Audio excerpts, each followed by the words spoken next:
right into questions. How we did this with our draw is our first question will go to Matthew Lund, okay? I wanted to take a moment though to just thank some of the people that are over on my right. We are the board of directors of the Bradford Board of Trade, and we don't get paid to do this. We put this together because we think it's important.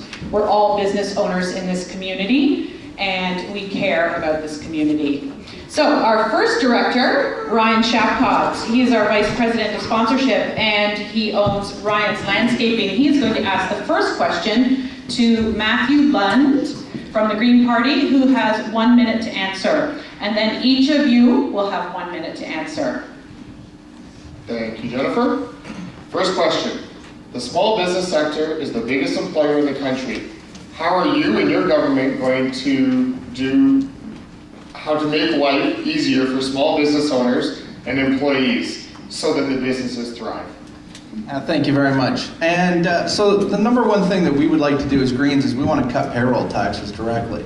Cutting payroll tax is going to make it easier for employers to be able to pay their employees. It's going to make it a lot easier for employers to be able to help guide their companies and be able to make a profit. So that's the first thing we're going to do. But we also want to try to incentivize. We're going to try to incentivize towards the clean energy sector. Right now, the clean energy economy worldwide is estimated at $7 trillion. Now, while Toronto might be one of the best markets in the world for clean energy, there's still a lot of space available to be able to do a lot more projects and a lot more business with the clean energy sector.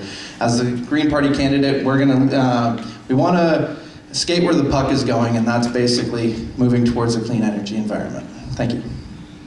Jessa, you now have 1 minute. So the NDP is actually really committed to small businesses. We understand that they are the backbone of our community, and we have specifics in place that we are pushing for. For example, a hard cap on the credit card charges that most small businesses face. We'll also put an end to the taxes that make it really hard for farmers and small businesses to hand down those businesses to the next generation. Right now it costs more for a family member to buy it than it does for a private person. Improving the infrastructure is also how we're going to help small businesses. Not only will it help create jobs, but it'll improve the same systems that we use as residents. And overall, the best way to help small businesses is the best way to help everybody else, is to increase the purchasing power of your customers and your neighbors, right? We can do this by providing affordable housing, by providing pharmacare, and in general, just raising up people's wages, right? The more money they have to spend, the more it's going to go into local small businesses. Thank you, Jessa. John, now you have 1 minute to answer the question. Well, remember how the provinces and the federal government had access to interest-free loans from the Bank of Canada before 1974? Well, if you go to my website, smartestman.ca, and you look at the videos and the explanation there, I want businesses and citizens to have interest-free Bank of Canada accounts too, so that you can cut checks to settle all your mortgages and your interest-bearing debts. And after that, all your payments go against the principal, and someday you're out of debt. So I'm not just going to reduce and put a cap on the interest rates for your thing. It's going to be zero at the Bank of Canada, and whatever you need to settle your problems. So what problems are left if the businessman has access to the interest-free Bank of Canada window like the governments used to have before 1974? The question now for 1 minute goes to Scott Davidson.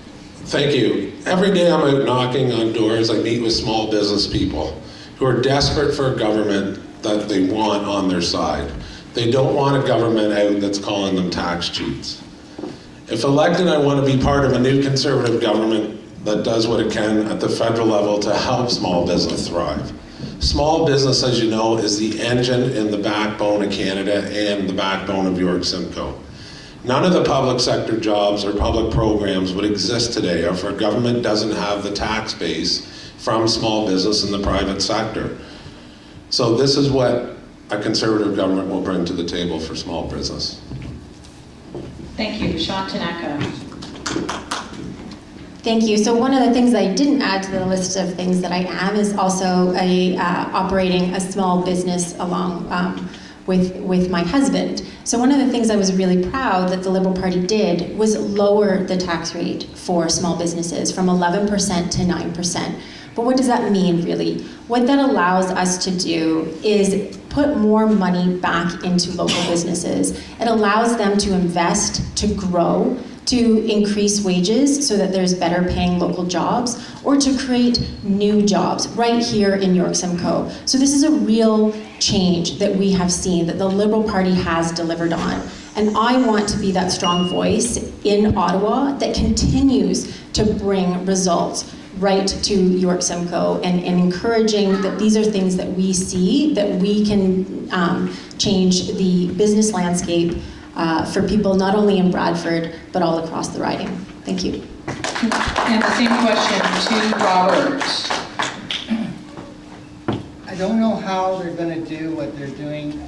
Everyone's been talking, and that's what the People's Party has been arguing since Maxine created. The way to do it is get rid of capital gains. We are going to eliminate capital gains. How much richer would all of you be if we eliminate capital gains? Then we're going to increase the capital cost allowance. So basically, you can write off purchases in 3 years instead of 5. And then on top of it, we're going to lower the personal income tax of your employees down to 15% flat tax. The first $15,000 tax-free. Thank you very much, candidates.